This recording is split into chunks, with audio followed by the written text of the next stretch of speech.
वसुदेवसुतं देवं कंसचाणूरमर्दनं देवकी परमानन्दं कृष्णं वन्दे जगद्गुरुं देवकी परमानन्दं कृष्णं वन्दे जगद्गुरुम्।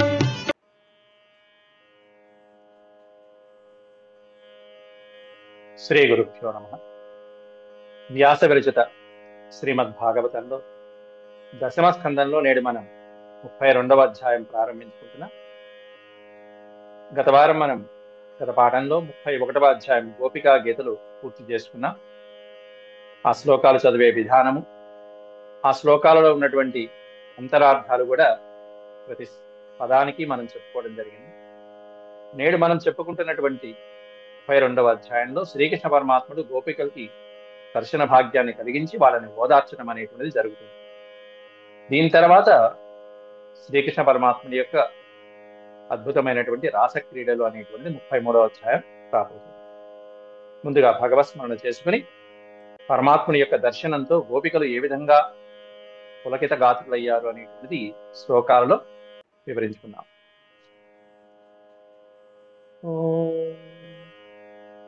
శుక్లాంబరధరం విష్ణుం శశివర్ణం చతుర్భుజం ప్రసన్నవదనం ధ్యాయేత్ సర్వవిఘ్నోపశాంతయే వ్యాసం వసిష్ఠనప్తారం శక్తేః పౌత్రమకల్మషం పరాశరాత్మజం వందే సుఖతాతం తపోనిధిం వ్యాసాయ విష్ణురూపాయ వ్యాసరూపాయ విష్ణవే నమో వై బ్రహ్మనిధయే వాసిష్ఠాయ నమో నమః. నారాయణం నమస్కృత్య నరం చైవ నరోత్తమం దేవీం సరస్వతీం వ్యాసం తతో జయముదీరయేత్.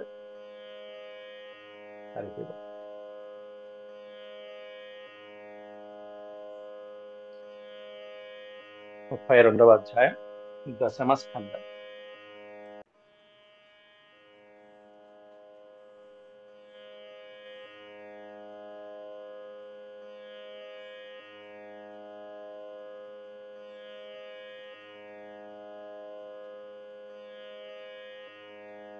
ద్వాత్రింశోऽధ్యాయం. శ్రీశుక ఉవాచ ఇతి గోప్యః ప్రగాయంత్యః ప్రలపంత్యశ్చ చిత్రధా రుదుః సుస్వరం రాజన్ కృష్ణ దర్శన లాలసాః. ఇతి గోప్యః ప్రగాయంత్యః ప్రలపంత్యశ్చ చిత్రధా రుదుః సుస్వరం రాజన్ కృష్ణ దర్శన లాలసాః. శ్రీకృష్ణ పరమాత్ముని దర్శించాలనేటువంటి కుతూహలంతో ఉవ్విళ్ళూరుతున్నటువంటి గోపికలందరూ కూడా ఇది గోప్యః, ఈ విధంగా, ఇది అంటే పైన చెప్పినటువంటి విధంగా 31వ అధ్యాయంలో ఏ విధంగా గోపికా గీతలు మనం చెప్పుకున్నామో ఆ విధంగా గోపికలందరూ కూడా ప్రగాయంత్యః, గాయంతి అంటే గానం చేయడం, ప్రగాయంతి చక్కగా సుందరంగా బిగ్గరగా స్వామివారిని కీర్తిస్తూ ఆలాపిస్తూ స్వామివారి గురించే పాడుతూ ప్రలపంత్యశ్చ ఆయన్నే ధ్యానం చేసుకుంటూ ఆయన కోసం అని చెప్పేసి బహువిధాలుగా అనేక రకాలుగా రుదుః సుస్వరం రాజన్, ఇక బాధపడుతూ అనేక రకాలుగా కీర్తించినప్పటికీ కూడా బాధలు స్వామి ఇంకా కరుణించలేదే అని చెప్పి పాపం కరుణాపూరితమైనటువంటి స్వరంతో రుదుః కన్నీటి పర్యంతం అవటం ప్రారంభించారు, ఏడవటం ప్రారంభించారు. ఎందుకనంటే కృష్ణ దర్శన లాలసాహ, వారి మనసులు కృష్ణ దర్శనం కోసం అని చెప్పేసి నిరీక్షిస్తూ అనేక రకాలుగా ప్రార్థించి చివరికి ఎన్ని రకాలుగా ప్రార్థించిన స్వామికి అనుకరించట్లేదే అని చెప్పి ఇక వాళ్ళు కన్నీటి పర్యంతం అవుతున్నారు. చివరికి ఈ పశ్చాత్తాపం చాలు, వీరి యొక్క గర్వం అనేది భంగం అయిపోయింది అని, గోపికల యొక్క గర్వభంగమే కాకుండా రాధిక యొక్క గర్వభంగం కూడా కలిగింది కాబట్టి ఇక వీరిని ఇంతకంటే ఇబ్బంది పెట్టకూడదు. పైగా కిందటిసారి శ్లోకంలో మనం చెప్పుకున్నాం, ఈ విధంగా అందరినీ వదిలిపెట్టేసి నీ వేణునాదానికి వచ్చినటువంటి మమ్మల్ని ఇంత రాత్రిపూట ఇంత కటిక చీకట్లో ఇలా వదిలిపెట్టేస్తావా? నీవు కాబట్టి వదిలిపెట్టావు, ఇంకెవరన్నా వదిలిపెడతారా? అసలు అని చెప్పి మోసగాడ అన్నట్టుగా కూడా కాస్త చురకలు అంటించారు కృష్ణ పరమాత్మ. అంత భక్తి ప్రేమానురాగాలతో నిరీక్షిస్తున్నారు స్వామి వారి కోసం. కాబట్టి ఆ స్వామిలో ఐక్యమైపోవడానికి సిద్ధమైనటువంటి గోపికలకి శ్రీకృష్ణ పరమాత్ముడు దర్శనమిస్తున్నాడు 2వ శ్లోకంలో. ఎలా? తాసామావిరభూత్ శౌరిః స్మయమానముఖాంబుజః పీతాంబరధరః స్రగ్వీ సాక్షాన్ మన్మథ మన్మథః. తాసామావిరభూత్ శౌరిః, సూరసేన మహారాజు వంశంలో వాడు శౌరి. స్మయమాన ముఖాంబుజః, స్మయమాన ముఖం. ముఖము అంటే నోరు అని ఒక అర్థము. ప్రధానంగా సంస్కృతంలో ముఖము అంటే పద్మం, నోటికి ముఖం అని అర్థం. ముఖాంబుజః, పద్మము వంటి అని అర్థం. ఎర్రగా ఉన్నటువంటి పెదాలతో ఉన్నటువంటి వాడు, అందులో ఆయనే కమలపత్రాక్షుడు. స్మయమాన ముఖం, చిరునవ్వు చిందించేటువంటి అందమైనటువంటి ముఖారవిందంతో. తాసాం ఆవిరభూత్, అక్కడే వాళ్ళ ఎదురుకుండా ప్రత్యక్షమయ్యాడు. ఎలా అదృశ్యమయ్యాడో అదే విధంగా ప్రత్యక్షమయ్యాడు. అలా చిటుక్కున వాళ్ళందరి మధ్యలో అలా వెళ్ళిపోయాడు. ఇప్పుడు వాళ్ళ పక్కనే ఉన్నట్టుగా, వాళ్ళ మధ్యలోనే ఉన్నట్టుగా అంతర్ధానమైనటువంటి మహానుభావుడు కాస్త వచ్చి కూర్చున్నాడు. తాసామావిరభూత్ శౌరిః స్మయమాన ముఖాంబుజః. ఎట్లా? పీతాంబరధరః, పీత అంబరధరః, పచ్చని పట్టు వస్త్రము ధరించినటువంటి వాడు. అట్లాంటి శ్రీమన్నారాయణుడు. పీతాంబరుడికి, శ్రీమన్నారాయణుడికి పీతాంబరధారి అని పేరు. కాబట్టి చక్కటి దరహాసమైనటువంటి శోభలతో, ఆ ముఖారవిందంతో, పద్మం వంటి ముఖారవిందంతో పీతాంబరధారియే మహాత్ముడు. స్రగ్వీ, చక్కటి వనమాలని ధరించి కంఠంలో వికసిస్తూ ఉన్నటువంటి, అందులో కూడా చక్కటి సుగంధభరితమైనటువంటి మాలని ధరించి ఉన్నాడు. సాక్షాత్ మన్మథ మన్మథ, మన్మధుడికే మన్మధుడా అన్నట్టుగా ఉన్నాడు. స్వయంగా సాక్షాత్ మన్మధుడికే మన్మధుడా అన్నట్టుగా, లేకపోతే మన్మధుడిని కూడా పరవశింపజేసేటువంటి సౌందర్యం కలిగినటువంటి వాడా. అంత అందమైనటువంటి చక్కటి గుణగణాలు. పక్కన 7 సంవత్సరాల వయసులో ఉండేటువంటి ఆ పిల్లవాడు నల్లగా ఉన్నాడు, మేఘం ఛాయ. ఆ కళ్ళు, ఆ బుగ్గలు, చక్కటి ఎర్రగా ఉన్నటువంటి పెదాలు, అరవిందం నాటి ముఖము. ఈ విధంగా ఉన్నటువంటి ఈ బాలుడు మన్మధుడికే మన్మధుడిలాగా ఉన్నాడు. నిజమే కదా? మరి కాముని జయించేశాడు కదా, అది మనం పూర్వ పాఠంలో చెప్పుకున్నాం. కాబట్టి మన్మధుడికే మన్మధుడు అంటే మొనగాడికే మొనగాడు అన్నట్టుగా. అంటే ఆ మన్మధుడిని కూడా జయించినటువంటి వాడు కాబట్టి ఇప్పుడు దిగొచ్చేశాడు. ఇప్పుడు వీళ్ళందరికీ, ఆ మన్మధుడిని జయించినటువంటి వాళ్ళందరికీ కూడా ఇప్పుడు వాళ్ళతో రాసక్రీడ జరపాలి. వాళ్ళు ఇప్పుడు ఐక్యం అయిపోవాలి. అందువల్ల ఎట్లా అంతర్ధానమయ్యాడో అలాగే చిటుక్కున వాళ్ళ మధ్యలో ఆవిర్భవించాడు. తం విలోక్యాగతం ప్రేష్టం ప్రీత్యుత్ఫుల్ల దృశోబలా ఉత్థస్తుర్యుగపత్ సర్వాః తన్వాః ప్రాణమివాగతం. ఉత్థస్తుః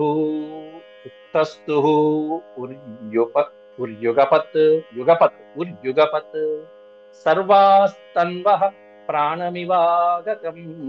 తం విలోక్య ఆగతం ప్రేష్టం. ప్రేష్టం ఆగతం. ఆగతం ప్రేష్టం అంటే వచ్చినటువంటి తన ప్రియుని చూసి. ప్రేష్ఠ అంటే ప్రియుడైనటువంటి వాడు. అలా అదృశ్యమైపోయాడు. ఇలా వచ్చి ఆవిర్భవించినటువంటి తమ ప్రియుణ్ణి చూసి, అత్యంత ప్రియమైనటువంటి ఆ శ్రీకృష్ణ పరమాత్మని తం విలోక్య, ఆ పరమాత్మని చూసి, ప్రీతి ఉత్ఫుల్ల దృశో అబలాహ. అబలాహ, ఆ గోపికలందరూ కూడా, రాధికతో పాటుగా ఉన్నటువంటి గోపికల యొక్క ముఖాలన్నీ కూడా ఎట్లా ఉన్నాయంటే ప్రీతికరంగా ఉత్ఫుల్ల, వికసించినటువంటి పద్మాల్లాగా ఒక్కసారిగా వికాసవంతంతో. ఎలా వికాసవంతం? దేంతో వచ్చిందంటే ప్రీతితో, సంతోషంతో, ఆనందంతో ఒక్కసారిగా ముఖాల్లో, ఆ కళ్ళల్లో లైటింగ్ అన్నట్టుగానే ప్రీత్యుత్ఫుల్ల దృశోబల, వాళ్ళందరికీ కూడా ఆనంద పరవశంతో ముఖాలు చక్కగా వికాసవంతంగా ఉన్నాయి. ఆనందం, అంత ఆనందం కలిగింది వాళ్ళు. ఒక్కసారిగా ఎట్లా ఉందంటే పోయిన ప్రాణం తిరిగి వచ్చిందా అన్నట్టు. యుగపత్ సర్వాస్తన్వః. తన్వః, తను అంటే శరీరము అని అర్థం. తన్వః అంటే వారి యొక్క శరీరంలో ఉన్నటువంటి ప్రతి అవయవంలోనూ చైతన్యం వచ్చి ఒక్కసారిగా ప్రాణం లేచి వచ్చిందా అన్నట్టుగా. అంత నిరుత్సాహంగా దిగులుగా పడుతూ కూర్చున్నటువంటి యమునా తీరంలో కూర్చున్నటువంటి వాళ్ళు ఆ స్వామిని చూడగానే ఆ కళ్ళల్లో చైతన్యం, ఆ తర్వాత స్వామి దగ్గరికి వెళ్ళాలనేటువంటి మనసు ఆరాటం, స్వామిని చూసిన తర్వాత వెంటనే ఆయన చేయి పట్టేసుకోవాలని ఆ చేతుల్లో కదలిక, ఈ విధంగా వాళ్ళ యొక్క తనువులో ఉన్నటువంటి ప్రతి అవయవంలోనూ కూడా ఉత్థస్తు యుగపత్, వెంటనే వాళ్ళకి కలిగినటువంటి ప్రాణం ఇవ ఆగతం, ప్రాణం ఆగతం ఇవ, ప్రాణం లేచొచ్చిందా అన్నట్టుగా ఉంది వాళ్ళ యొక్క ప్రతి అవయవంలో ఉన్నటువంటి ఆనంద పరవశం అనేటువంటి చైతన్యత్వం అనేటువంటి ప్రతి అవయవంలోనూ అలా కనిపించింది. వాళ్ళలో ఒకసారిగా లేచి నిలబడి వెంటనే ఆనందంతో స్వామి వైపే తేరిపారా చూస్తూ కళ్ళప్పగించి చూస్తూ ఇక ఆపుకోలేక పరిగెత్తుకుంటూ వెళ్ళిపోయి వెంటనే ఒక్కొక్కరు ఎలా ఏ విధంగా స్వామికి దగ్గరవుతున్నారు అనేటువంటిది వర్ణిస్తున్నారు 4వ శ్లోకం నుంచి వరుసగా.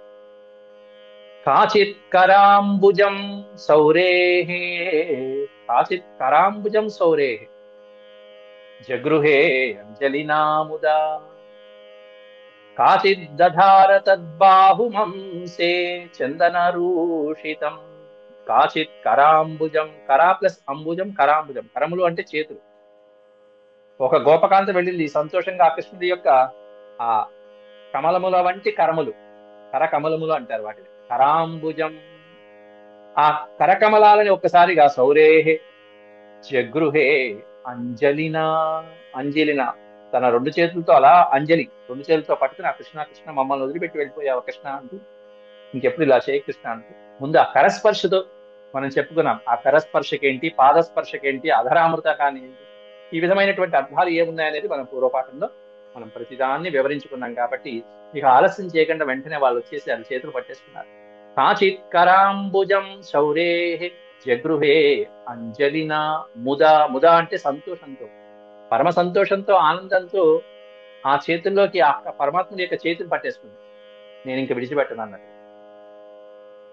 కాచిత్ దధార, ఇంకొకరు వచ్చారు చక్కగా పెనవేసేసుకున్నారు ఆయన భుజాన్ని వాళ్ళ యొక్క హృదయానికి దగ్గరికి తీసుకుని, కాచిత్ దధార తద్బాహుమంసే, తత్ బాహు, ఆ పరమాత్ముని యొక్క బాహువుని వెంటనే ఇంకో గోపిక వచ్చి, ఎట్లాంటి బాహువులు ఆయనవి, చందనరూహితం తద్బాహు, చందనరూహితం చక్కటి సుగంధ పరిమళాలు వెదజల్లేటువంటి చందనాలతో కూడుకుని ఉన్నటువంటి ఆయన యొక్క బాహువుల్ని ఏవైతే ఉన్నాయో అటువంటి ఆ బాహువుల్ని ఆ ఒక గోపిక దగ్గరికి వచ్చింది, ఆవిడ యొక్క భుజాలని అలా ఆనిస్తూ, ఈ భుజాలే కదా అన్నట్టుగా భుజం మీద వాలిపోయి, స్వామి వారి యొక్క భుజం మీద వాలిపోయి ఇంకెప్పుడు ఈ భుజాలను వదిలిపెట్టదు. ఈ భుజాలు ఏమిటి, ఈ కరములు ఏమిటి అనేవన్నీ పూర్వాధ్యాయంలో వాళ్ళు స్తోత్రం చేసుకున్నారు. అందమైనటువంటి ఆ భుజాలు, విశాలమైనటువంటి వక్షస్థలం. కాబట్టి ఎవరు ఏది స్మరించారో అలా పట్టేసుకుంటున్నారు కృష్ణ పరమాత్మ. కాచిత్ దధార తద్బాహుమంసే, బాహుమంసే విశాలమైనటువంటి ఆయన చక్కటి బలిష్టమైనటువంటి ఆ బాహువుని, అది కూడా అలంకరించబడిన చందన రూషితం, చందన చర్చిత అంటూ చక్కటి అలంకారాలతో లేపనాల చేత, అది కూడా సుగంధ పరిమళాల వెదజల్లుతో పక్కన అట్లాంటి భుజస్కందాలని ఆవిడ యొక్క భుజములతో ఒక్కసారిగా దగ్గరికి తీసుకున్నది మరొక గోపిక. కాచిదంజలినా గృహ్ణాత్ తన్వీ తాంబూల చర్వితం, ఏకా తదంఘ్రి కమలం సంతప్తాస్తనయోరథాత్. ఒక్కొక్క పాదంలో ఒక్కొక్క గోపిక ఏ ఏ చేష్టలతో లీనమైపోయింది, ఇక స్వామివారికి ఊపిరాడగానే చేసేస్తున్నారు, అలా చేసేస్తున్నారు. కాచిదంజలిన, ఆయన వచ్చి కనీసం ఒక్క మాటన్నా మాట్లాడనిచ్చారా, ఏ మాట లేదు, రావడమే ఆలస్యం. అంటే ఆయన అనుగ్రహించారు అంటే ఏమిటి దాని అర్థం, కాబట్టి మన తప్పుల్ని క్షమించేశారు, ఇక ఆయన విడిచిపెట్టకూడదు అని చెప్పేసి అన్నట్టుగా గోపికలందరూ వచ్చేశారు. కాచదంజలిన, అంజలిన చక్కగా నమస్కారం చేసుకుంటూ ఆ 2 చేతులు అలా పెట్టి ఏం చేసిందిట, అగృహ్ణా తన్వి, తన్వి అంటే సుందరమైనటువంటి తనువు కలిగినటువంటి స్త్రీని తన్వి అంటారు. అట్లాంటి ఒక గోపిక తాంబూల చర్వితం అగృహ్ణాత్, స్వామివారు నోటితో తాంబూలాన్ని వేసుకుని అలా నములుతూ వస్తూ ఉంటే ఆ తాంబూలాన్ని తన దోషెట్లో తీసుకుందిరా మహాప్రసాదం ఉన్నట్టుగా. తాంబూల చర్వితం, చర్వితం, చర్వణ చర్వితం అంటారు, బాగా నెమరు వేయటం. అట్లాంటి తాంబూలాన్ని ఆవిడ దోసెట్లో అలా పట్టుకుంది. ఏకా, ఇంకొక గోపిక ఏం చేసింది అంటే తదంఘ్రి కమలం, అంఘ్రి కమలం, స్వామివారి యొక్క పాద పద్మాలు. కమలం అంఘ్రి కమలం. ఎప్పుడైనా భగవంతుడి యొక్క పాదాలను స్మరించేటప్పుడు పక్కన ఈ పదం దాదాపుగా 99% ఉంటుంది. పాద పద్మాలు అంతే. అంఘ్రి కమలం. అంఘ్రి అంటే పాదం. తదంఘ్రి కమలం సంతప్తాస్తనయోరథాత్. సంతప్త, అప్పటిదాకా తపించిపోతూ ఉన్నటువంటి స్వామివారి యొక్క చరణ స్పర్శకి వారి యొక్క శరీర భాగాలు ఎక్కడైతే తప్పించిపోతున్నాయో ఆ స్తనముల దగ్గర పెట్టుకుంది ఆ స్వామివారి యొక్క పాదాలు. 7 అడుగుల పిల్లవాడు ఆ పాదాన్ని పట్టుకుని ఇంకా నేను వదిలిపెట్టను స్వామి, నేను వదిలిపెట్టాను అన్నట్టుగా ఇలా పట్టేసుకున్నాను. ఏకా తదంఘ్రి కమలం సంతప్తాస్తనయోరథాత్. అంటే వారి యొక్క తాపాలు తీరటం అంటే వారిలో ఉన్నటువంటి రోగాలు, వారి యొక్క భవబంధాలు అన్నీగా విముక్తి కలుగుతుంది ఆ పాద స్పర్శ. చేతి స్పర్శతోనే ఉన్నా పాపాలు పోతాయి, అనేకమైనటువంటి పాపాలు. చరణ స్పర్శతోనే ఉన్న వారిలో ఉన్నటువంటి దోషాలు, అహంకారాలు ఏవైతే ఉంటాయో అహంకార మమకారాది బంధాలన్నీ తొలగిపోతాయి. అధరామృతంతోనే ఉన్న జ్ఞానాదులు మొదలైనటువంటివన్నీ ప్రసాదింపజేసి తర్వాత మోక్ష ప్రాప్తికి దోహదపడుతుంది. ఇవన్నీ కూడా మనం పూర్వ అధ్యాయంలో యోగపరంగా కూడా చూసుకున్నాం. మరొక గోపిక ఏకా భృకటిమాభత్య. ఈ గోపికల్లో మనం చెప్పుకున్నాం, మామూలుగా బృందావనంలో ప్రధానమైనటువంటి గోపికలు ఇటు రాధికాదేవి పక్షాన, అలాగే రాధికాదేవి యొక్క సోదరి ఒక ఆవిడ ఉంది, చంద్రావళి అనేటువంటి ఆవిడ. వీరిద్దరూ ఇరుపక్షాల బాధ్యత వహిస్తూ ఉంటారు మిగతా గోపికలందరికీ కూడా. ఈ ఇరుపక్షాల మధ్యలో పోటీ అప్పుడప్పుడు జరిగిన సందర్భాలు ఉన్నాయి. అయితే ఎక్కడా కూడా వాళ్ళ పేర్లు ఎక్కడా మెన్షన్ చేయలేదు. అది ఎందుకో కూడా మనం చెప్పుకున్నాం. ఎందుకంటే పేర్ల వెనకాల పరిగెత్తే ఇక భగవంతుడి చిక్కడు. అహంకారం అనేటువంటిది, ఈ మమకారాదులు ఎవరికైతే పేర్లు వెనకాల పరిగెత్తామో ఇంక భగవంతుడి చిక్కడు. కాబట్టి అవన్నీ వదిలేసుకున్నటువంటి వాడికి భగవంతుడు చిక్కుతాడు, అహంకారాదులు ఉండకూడదు.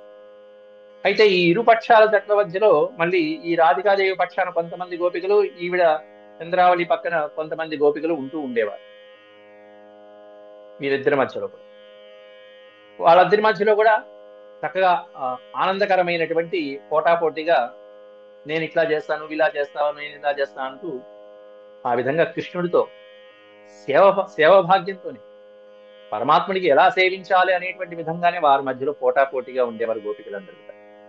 అట్లాగే ఇక్కడ కూడా వీళ్ళ పేర్లు కూడా కొన్ని ఇతర భాగవతాలు, గర్గ భాగవతం మొదలైనటువంటి వాటిల్లో వీళ్ళ పేర్లతో పాటుగా కూడా చెప్పుకోవడం జరిగింది. మనం ప్రస్తుతం వ్యాస భాగవతాన్ని మనం దృష్టిలో పెట్టుకున్నాం కాబట్టి ఆ పేర్లని ఇతరత్ర హరే కృష్ణ. ఏకా భృకుటి మావత్య ప్రేమ సంరంభ విహ్వల ఘ్నంతి వైక్షత్కటాక్షేపై సందష్ట దశనచ్చద. ఏకా భృకుటి మావత్య. ఒక ఆవిడ పరిస్థితి ఏం చెప్పాలి, ఇంకా చూపులతోనే తినేసేట్టుగా చూస్తుంది.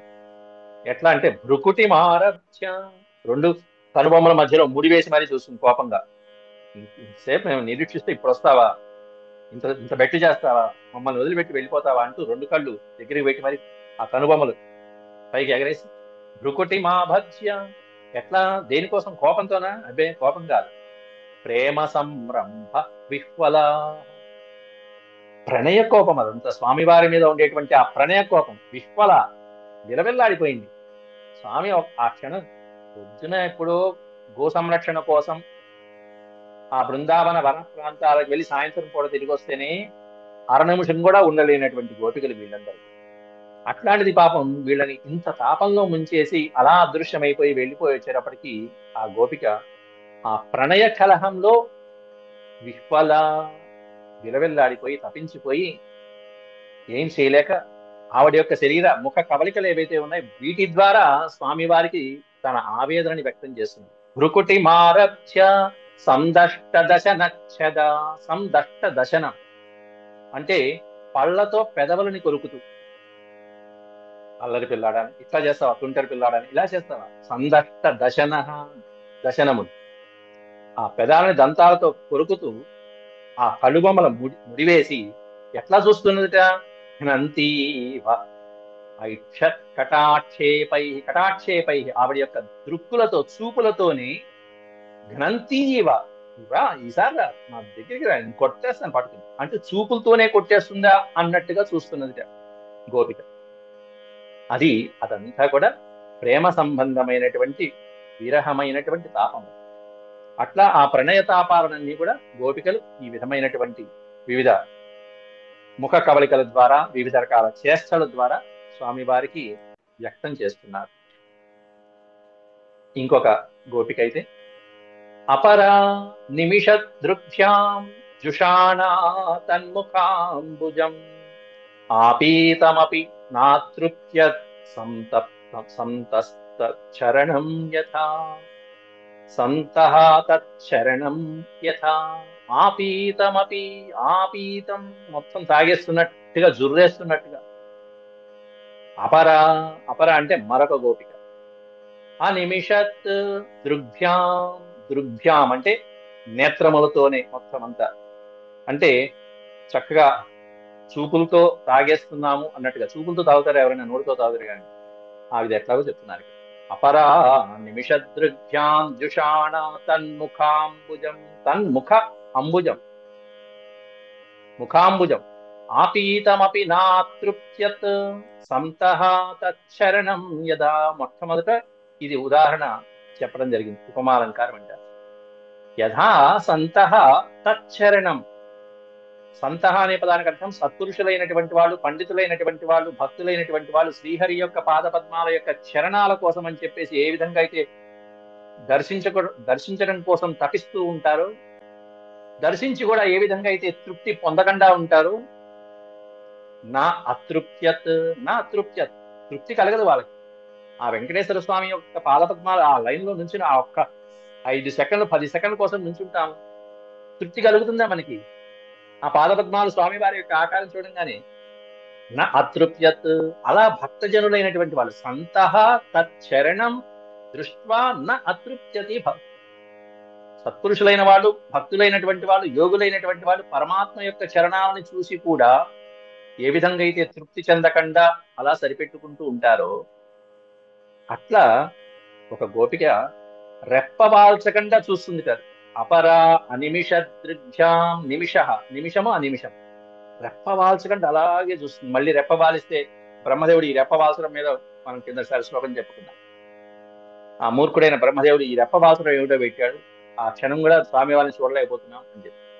అపరా నిమిష దృగ్భ్యాం, రెప్పవాల్చకుండా చూస్తూ ఆ పరమ పురుషుని చూసుకుంటూ ముఖార విందాన్ని అలా చూస్తూ జుషాణ తన్ముఖాంబుజం. తన్ముఖం, తత్ముఖం, తత్ ప్లస్ ముఖం, తన్ముఖం.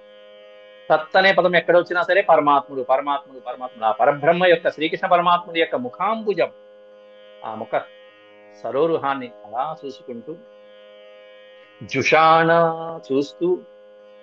ఎలా చూస్తుంది అంటే అలా చూస్తుందండి భయపెట్టేస్తుంది, కొట్టేస్తున్నాను కాదు, ఆస్వాదిస్తున్నది. ఆపీతమపి, ఎందుకంటే ఆ ముఖాంబుజంలో ఉన్నటువంటి అమృతాన్ని అలా జుర్రేస్తున్నది, తాగేస్తున్నది అంతే. ఆపీతమపి, ఏదో పాయసం తాగినట్టుగా తాగేస్తుంది అమృతం. స్వామివారి ముఖపద్మంలోంచి, ఆ కళ్ళల్లోంచి, దివ్య నేత్రముల్లోంచి వచ్చేటువంటి జాలువారేటువంటి అమృత రసాన్ని అలా చూపులతోనే తాగేస్తుంది. ఇంకో ఆవిడ ఇట్లాగే కూర్చుంది దగ్గరికి వెళ్ళా. ఇలా ఒక్కొక్క గోపిక వాళ్ళు ఏ విధంగా భావించారో ఆ విధంగా. కొంతమంది దగ్గరికి వెళ్తారు, కొంతమంది దూరం నుంచే ఆ సేవ చేసుకుంటూ ఉంటారు, స్వామి సేవ. భగవంతుడి దగ్గరగా ఉండి అలా వెళ్ళిపోయేటువంటి వాళ్ళు కొంతమంది ఉంటారు, కొంతమంది వేరే ప్రాంతాల్లో ఉండి సేవించేటువంటి వాళ్ళు ఉంటారు, దూరంగా ఉండి. ఇప్పటికీ కూడా ఎన్నో ఊళ్ళ నుంచి ఎన్నో రకాలుగా భగవత్ సేవలు చేస్తూనే ఉన్నారు. దగ్గరికి వెళ్ళి చేసేటువంటి భాగ్యము కలుగుతుంది ఒకసారి. అట్లా ఆపీతమపి నా తృప్తి, అంత ఆ విధంగా కళ్ళతో రెప్పలు వార్చకుండా స్వామివారి యొక్క అద్భుతమైనటువంటి ముఖారవిందాన్ని రోలుతున్నప్పటికీ కూడా తృప్తి కలిగిందా? నా అతృప్యత్, ఏమాత్రము తృప్తి చెందలేదుట. ఎవరిలాగంటే సంతః, సత్పురుషుల వలె, సజ్జనుల వలె అని ఈ ఒక్క పదంలో దాని అర్థం ఏంటంటే గోపికలందరూ ఎవరి అంటే సంతః, వాళ్ళందరూ కూడా. సంతః అంటే హిందీలో మనకి యోగులు అని అర్థం, చక్కటి శుద్ధ సన్యాసులు, వాళ్ళందరూ యోగినులు. సంతః సత్పురుషులు, వాళ్ళందరూ ఆ పదం పెట్టారు అంటేనే దాని అర్థం ఏంటంటే వీళ్ళందరూ ఫ్లాష్ బ్యాక్ లో యోగినులు, మహర్షులు, ఎంతో యోగ కర్మ ఉపాసన చేస్తే గానీ వాళ్ళకి ఈ భాగ్యం దక్కదు, అట్లాంటి వాళ్ళు వీళ్ళందరూ అని అక్కడక్కడ ఆ పదాల్లో మనకి నిరూపిస్తూ ఉంటారు. మరొక గోపిక యొక్క పరిస్థితి వర్ణిస్తున్నారు తర్వాత. తం కాచిన్నేత్రరంధ్రేణ హృది కృత్య నిమీల్య చ. దాదాపుగా మనం చేసే ఉపాసన ఈ శ్లోకంలో కనిపిస్తూ ఉంటుంది చాలా మంది. తం కాచిన్నేత్రరంధ్రేణ హృది కృత్య నిమీల్య చ. స్వామిని చూడంగానే ఒక్కసారి ఎట్లా చూస్తాం మనం? ఈ నేత్ర రంధ్రాల ద్వారా స్వామివారిని ఆపాదమస్తకము చూసి ఒక్కసారి కళ్ళు మూసుకుని హృదయంలో నిక్షిప్తం చేసుకుని హృదీకృత్య అంటే ఆ హృదయ కుహరమునందు స్వామివారిని అట్టి పెట్టుకుని ఆ ఆపాదమస్తకం చూసినటువంటి స్వామివారి యొక్క స్వరూపాన్ని హృదయంలో ప్రతిష్ఠించుకొని పులకాంగ్యుప గుహ్యాస్తే అన్నారు అక్కడ. పులకాంగ్యుప గుహ్యాస్తే యోగీవానంద సంప్లుత. పులకాంగ్యు, పులకా ప్లస్ అంగి. అంగము అంటే శరీరం, అంగి అంటే సమస్తమైనటువంటి శరీరములు కూడా పులకిత గాత్రులైపోతున్నారు. వాళ్ళు ఒళ్ళు పులకరించిపోవటం అంటారు చూసారా, రోమాలు నిక్కపడుచుకు రావటం అంటారు. అట్టా పులకిత గాత్రులైపోతున్నారు వాళ్ళందరూ. ఎట్లా అంటే కళ్ళు మూసుకుని హృదయంలో స్వామిని ధ్యానం చేసుకోవటం వల్ల ఒకసారి చూసిన స్వరూపాన్ని హృదయంలో బంధించేశారు, మళ్ళీ బయటికి పోనివట్ల. కళ్ళు ఎందుకు మూశారు? కళ్ళు తెరిస్తే మళ్ళీ ఆరంధ్రం నుంచి బయటకు వచ్చేస్తారేమో, అందుకని కళ్ళు తెరవకుండా నిమీల్య కళ్ళు మూసేసుకుని హృదయంలో బంధించేసి, హృదయ కుహరంలో బంధించేసి జాగ్రత్తగా పులకాంగ్యు ఉపగుహ్యాస్తే. ఉపగుహ్య అనే పదం అద్భుతమైన పదం. ఉపగుహ్య, ఉప అంటే సమీపంలోనే, ఆ గుహ సమీపంలోనే, ఆ హృదయం సమీపంలోనే వీళ్ళు దగ్గరుండి ఆయన స్వామిని గట్టిగా కౌగిలించేసుకుని పులకిత గాత్రులైపోతున్నారు. చూడండి ఈ ఒక్క భావన. వాళ్ళ దగ్గరికి వెళ్ళారా? స్వామిని స్పృశించారా? లేదే.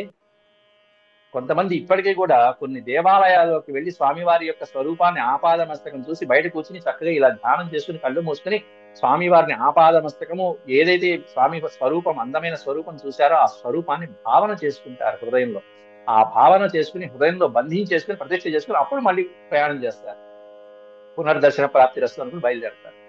ఇంటికి వెళ్ళిన తర్వాత కొన్ని రోజుల పాటు, కొన్ని నెలల పాటు అలా ఈ సాధన చేశాము అంటే ఇక జీవితాంతము ఆ స్వరూపం మన హృదయంలో ప్రతిష్ఠించబడి ఉంటుంది. ఇక శిల్పాలు చెక్కల్లా అక్కడ ఉన్నటువంటి హృదయం మన హృదయంలో మనం చెక్కేసుకున్నాం. ఎట్లా అంటే ఒకసారి ఈ నేత్రముల ద్వారా ఒక్కసారి దర్శనం చేసుకుని లోపలికి పంపించి ఆ హృదయ కుహరంలో ఇది యోగ మార్గం అంటే. అందుకే పక్కన వ్యాసుల వారే ఆ పదం ప్రయోగించారు. ఇలాంటి గోపికలు ఎట్లాంటి వాళ్ళంటే యోగి ఆనంద సంప్లుతా, యోగి ఆనంద సంప్లుతా ఇవ అని చెప్పేశారు అక్కడ వాళ్ళే. ఎలా అయ్యా అంటే యోగులైనటువంటి వాళ్ళు పురుషోత్తముడైనటువంటి ఆ పరమాత్ముణ్ణి చూసి ఆనంద పరవశం ఎలా అయితే పొందుతూ ఉంటారో అలా పొందుతున్నారు వీళ్ళందరూ కూడా, గోపకాంతలందరూ. యోగులైనటువంటి వాళ్ళు ఆనంద పరవశులైనట్టుగా గోపకాంతలు అవుతున్నారు అంటే ఈ గోపికలకి ఈ యోగులకి ఏమన్నా తేడా ఉందంటే ఏమీ లేదని చెప్పాలి. యోగి ఆనంద సంప్లుత, ఆనంద సంప్లుత అనే పదానికి అర్థం అంటే తడపబడుట అని అర్థం.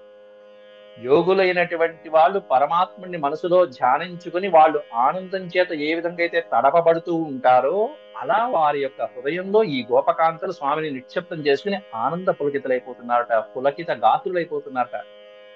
ఏ విధంగా తడపబడుతున్నారంటే స్వామివారి యొక్క ప్రేమ పాశంతో ప్రేమ బంధంతో అలా తడపబడుతున్నారు.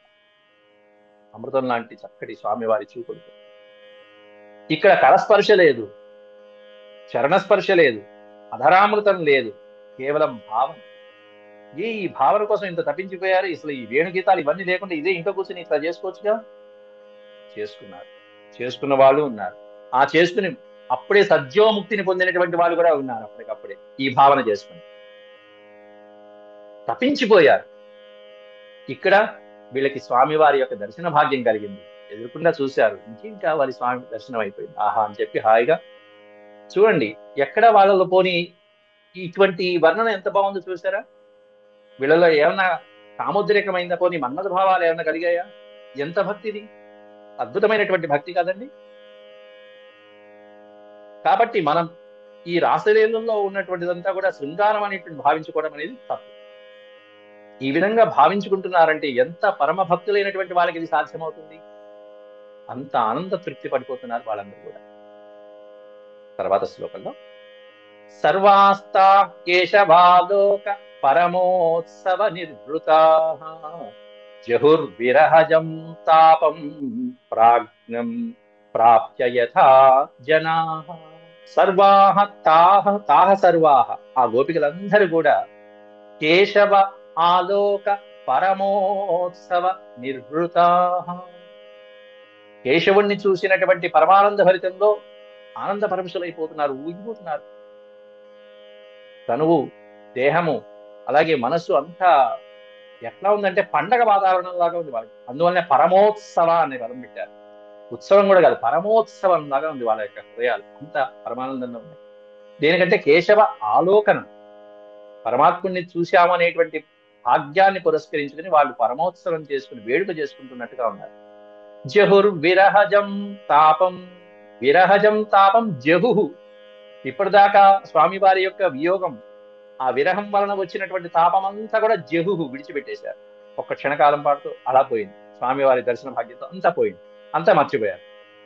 పడిన వేదన అంతా పోయింది, ఇప్పుడంతా అమృతమైంది. జహుర్ విరహజం తాపం, ఏ తాపము? రకరకాలైనటువంటి 3 తాపాలు ఏవైతే ఉన్నాయో ఆ త్రితాపములను కూడా వాళ్ళు జహు విడిచిపెట్టి ఆనంద పారవశ్యంలో ఉన్నారు. వీళ్ళందరూ కూడా ఎట్లా ఆనంద పారవశ్యంలో ఉన్నారనేటువంటిది చూడండి. 3 శ్లోకాల నుంచి ఉపమానాలు దంచేస్తున్నారు స్వామి. ప్రాజ్ఞ ప్రాప్య యథా జనా అని ఓడిపెట్టాడు. ఇక్కడేమైనా యోగీవ ఆనంద సంప్లుత అని పెట్టారు. పై శ్లోకాలను సంతహాత చరణం యథా అని పెట్టారు. కాబట్టి సత్పురుషులైన వాళ్ళు, యోగులైనటువంటి వాళ్ళు, భక్తులైనటువంటి వాళ్ళు, ప్రాజ్ఞులైనటువంటి వాళ్ళు, వీళ్ళకు ఉండేటువంటి గుణాలు ఏవైతే ఉన్నాయో అవన్నీ కూడా ఈ గోపికలకి ఉన్నాయని చెప్పడంలో దాని అంతరం. ప్రాజ్ఞం ప్రాప్య యథా జనా, ఇక్కడ ప్రాజ్ఞ అంటే పరమాత్మ అని తీసుకోండి. జనులైనటువంటి వాళ్ళు, సామాన్యమైనటువంటి జనులు పరమాత్మని పొందితే, ప్రాప్య పొందినప్పుడు ఏ విధమైన ఆనందం పొందుతారో అటువంటి ఆనందాన్ని పొందుతున్నారు వీళ్ళందరూ కూడా అనే ఒక అర్థం. ఇక్కడ జనాహ అంటే సామాన్య జనులు అనుకోకల్లా. అటువంటి పరమాత్మను పట్టుకోవాలంటే ఎటువంటి జనులు అయి ఉండాలి? యోగ సాధకులైనటువంటి యోగులు అయి ఉండాలి. కాబట్టి యోగులైనటువంటి వాళ్ళు యోగేశ్వరుణ్ణి పట్టుకుంటే ఏ విధమైనటువంటి పరమోత్సవం కలుగుతుందో అటువంటి పరమోత్సవంలో ఉన్నారు వీళ్ళందరూ యోగినులు కాబట్టి. లేదా జనాహ అనే పదానికి సామాన్యమైనటువంటి గృహస్థ జనులు అని మీరు తీసుకునేట్టయితే కనుక, గృహస్థులైనటువంటి జనులు చక్కగా వాళ్ళ యొక్క అతిథి పూజ మొదలైనటువంటి కార్యక్రమాలని నిర్వహించి, విధిగా నిర్వహించి, ధర్మాలని నిర్వహించి బ్రహ్మవేత్తని పొందేటువంటి పరమానంద సమయం ఏదైతే ఉంటుందో ఆ పరమానంద సమయం పొందినట్టుగా. ఇక్కడ ప్రాజ్ఞ అంటే బ్రహ్మవేత్తని పొందినట్టుగా. ఎవరు? గృహస్థులైనటువంటి వాళ్ళు. వాళ్ళ యొక్క సత్కర్మలన్నీ కూడా విధిగా చేసినటువంటి వాళ్ళు బ్రహ్మవేత్తలు, పరబ్రహ్మని లేకపోతే బ్రహ్మ పదవిని పొందడానికి అవకాశం ఉంటుంది. అట్లా ఎన్నో రకాలైనటువంటి అర్థాలు స్ఫురింపజేస్తున్నారు. కాబట్టి ఇక్కడ జనాహ అంటే యోగులైనటువంటి వాళ్ళు, ఇక్కడ యోగినులైన గోపికలు. ఈ విధంగా వర్ణించుకుంటూ వెళ్ళారు. తర్వాత 10వ శ్లోకం నుంచి రేపటి ప్రవచనంలో చెప్తుంది. అంతవరకు సెలవు. ఓం శాంతి శాంతి శాంతి. హేదక్షరపద భ్రష్టం మాత్రాహీనం చ యత్ భవేత్ తత్సర్వం క్షమ్యతాం దేవ నారాయణ నమోస్తుతే. సర్వం శ్రీకృష్ణార్పణమస్తు. హరి ఓం తత్సత్.